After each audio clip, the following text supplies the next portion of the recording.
लीजिए 80 number question में क्या कहता है, ध्यान से देखिए। इसमें दो ग्रुप 1 और ग्रुप 2, इसमें N1 का मान दिया हुआ है, इसमें N2 का मान दिया हुआ है, और इसी दोनों का एक कंबाइंड होता है। ठीक है, सुन लीजिए। एक कंबाइंड का मतलब क्या होता है कि दोनों को मिला के, तो मान लीजिए ग्रुप 1 का नंबर ऑफ आइटम N1 दिया हुआ है, माध्य आपको निकालना है, और स्टैंडर्ड डेविएशन 1 आपको 7 दिया हुआ है। ग्रुप 2 के लिए नंबर ऑफ आइटम, ग्रुप 2 के लिए आपको N2 का मान 150 दिया हुआ है। फिर N2 यहाँ गलती से लिखा गया है, यहाँ माध्य 2 होगा। क्या होगा? माध्य 2, यानी दूसरे ग्रुप का माध्य आपको दिया हुआ है 55। ठीक है, और स्टैंडर्ड डेविएशन 2 जो है वो निकालना है, और इसी दोनों को मिला के जो कंबाइंड ग्रुप है उसका नंबर ऑफ कंबाइंड NC जो दोनों को मिला के होगा वो नहीं दिया हुआ है, ये आपको निकालना है। तो ये तो हम देख करके ही बता देंगे कि इसमें 100 है, इसमें 150 है, तो कंबाइंड ग्रुप कितना का होगा? 250 का होगा। दोनों को जोड़ लीजिए तो 250 हो जाएगा नंबर ऑफ आइटम। क्लियर? उसके बाद कंबाइंड माध्य जो है X' C, कंबाइंड C के लिए C कंबाइंड का प्रतीक है यहाँ पर, ये 51 दिया हुआ है। ठीक है, और स्टैंडर्ड डेविएशन C यानी कंबाइंड स्टैंडर्ड डेविएशन आपको √130 दिया हुआ है। और इस तीनों में ग्रुप 1, 2 और कंबाइंड में 3 चीज अज्ञात है, माध्य 1, NC और स्टैंडर्ड डेविएशन 2 दूसरे ग्रुप के लिए। इतना चीज आपको निकालना है। ठीक है, कैसे निकलेगा? ध्यान से देखिए। सबसे पहले फॉर NC के लिए हम काम करते हैं, तो सीधे N1 प्लस N2 कर लीजिए, तो 100 प्लस 150 बराबर 250। ये आपका एक आंसर हो गया। क्लियर? तो यानी यहाँ पर आपका 250, ये समझ गए बात कैसे हुआ। उसके बाद आपको देखिए माध्य 1 और कंबाइंड माध्य दिया हुआ है, और यहाँ पर देखिए X2 भी आपको दिया हुआ है, और ये आपको निकालना है, माध्य 1 निकालना है, और ये दोनों चीज आपको क्या है? दिया हुआ है।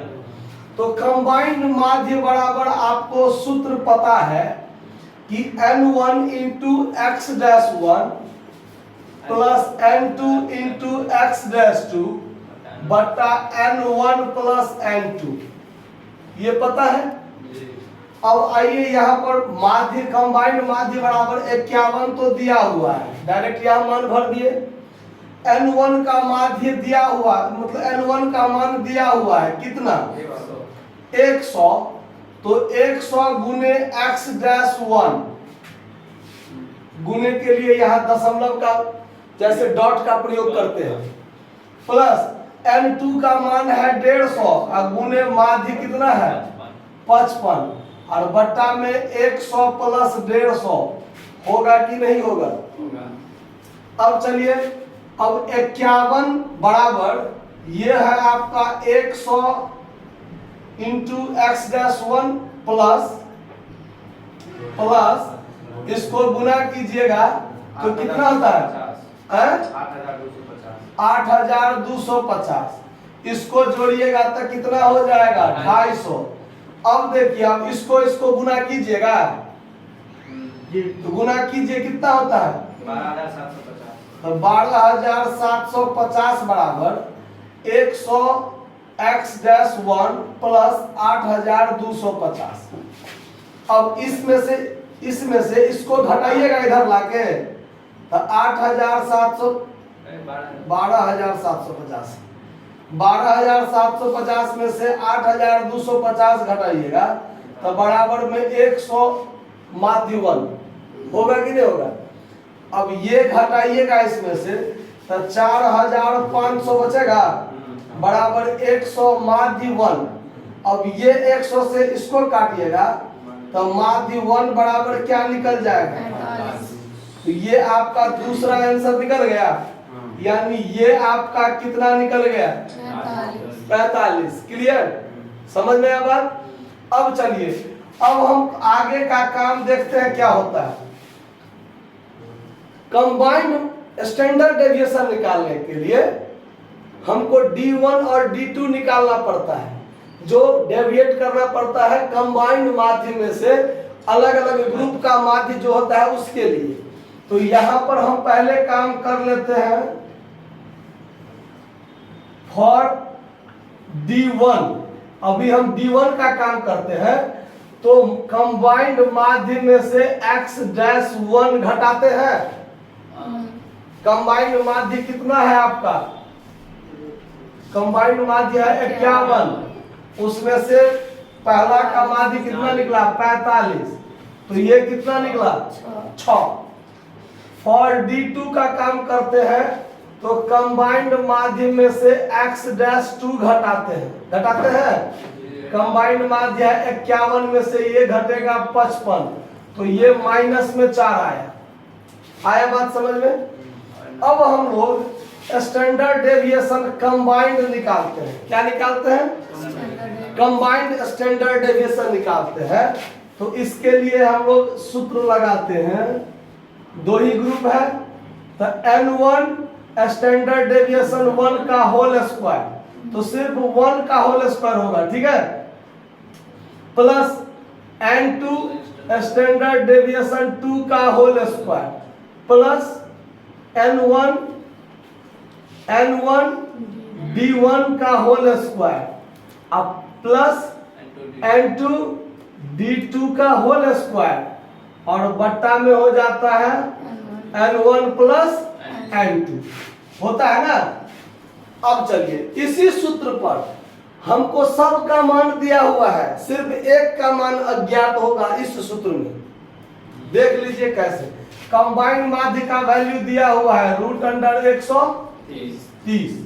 अब चलिए रूट अंडर काम करते हैं, N1 100 गुने स्टैंडर्ड डेविएशन 1 मतलब 7 का स्क्वायर हो गया, प्लस N2 150 गुने स्टैंडर्ड डेविएशन 2 का होल स्क्वायर नहीं है। स्टैंडर्ड डेविएशन 2 हमको क्या करना है? निकालना है, तो वो अज्ञात छोड़ दिए। अब आगे चलिए, प्लस N1 100 गुने D1 का मान कितना है? 6 का स्क्वायर, प्लस N2 150 गुने -4 का होल स्क्वायर हो गया। अब बट्टा में कितना? 100 प्लस 150। क्लियर ये बात समझ में? अब ये सोलहनी रूट से ये सोलहनी रूट कट जाएगा, दोनों तरफ रूट है ना। रूट के अंदर अगर यहाँ रूट के बाहर में कुछ रहता प्लस माइनस करके तब नहीं कटता। ये 100 के सोलहनी 100 मतलब रूट लगा हुआ है ना, 130 का रूट लगा हुआ है, और ये पूरे आइटम एक हो गया और उसके पूरा रूट लगा हुआ है, तो ये रूट से ये रूट क्या हो जाएगा?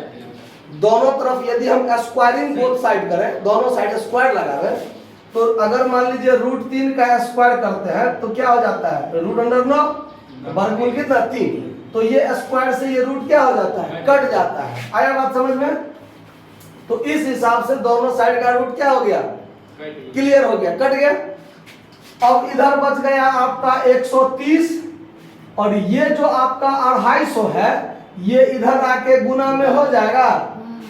जगह का अभाव है इसीलिए एक स्टेप कम कर दिया हम, क्योंकि जगह हमारे पास कम बचा हुआ है। तो 130 गुने ये 250 का गुना कर दिए।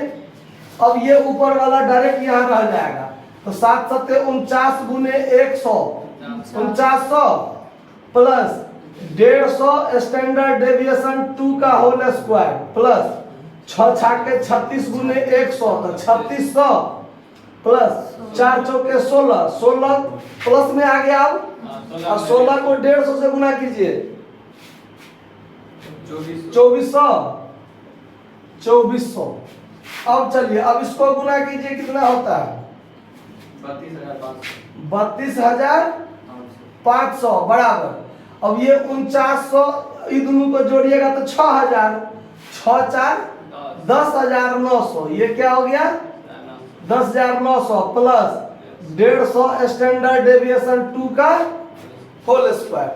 अब इधर क्या हो जाएगा 32,500 में से ये 10,900 क्या हो जाएगा घट जाएगा, तो 150 स्टैंडर्ड डेविएशन 2 का होल स्क्वायर।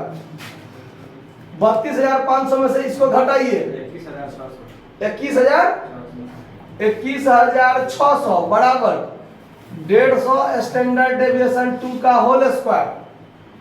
अब देखिए स्टैंडर्ड डेविएशन 2 के होल स्क्वायर बराबर 21,600 है ना, 21,600 अब बट्टा में ये 150 हो जाएगा, तो कितना हुआ। अब देखिए स्टैंडर्ड डेविएशन 2 का होल स्क्वायर बराबर इससे इसमें भाग दिए तो कितना हुआ 44, कितना 144 हुआ। कैलकुलेशन सही क्या कीजिए।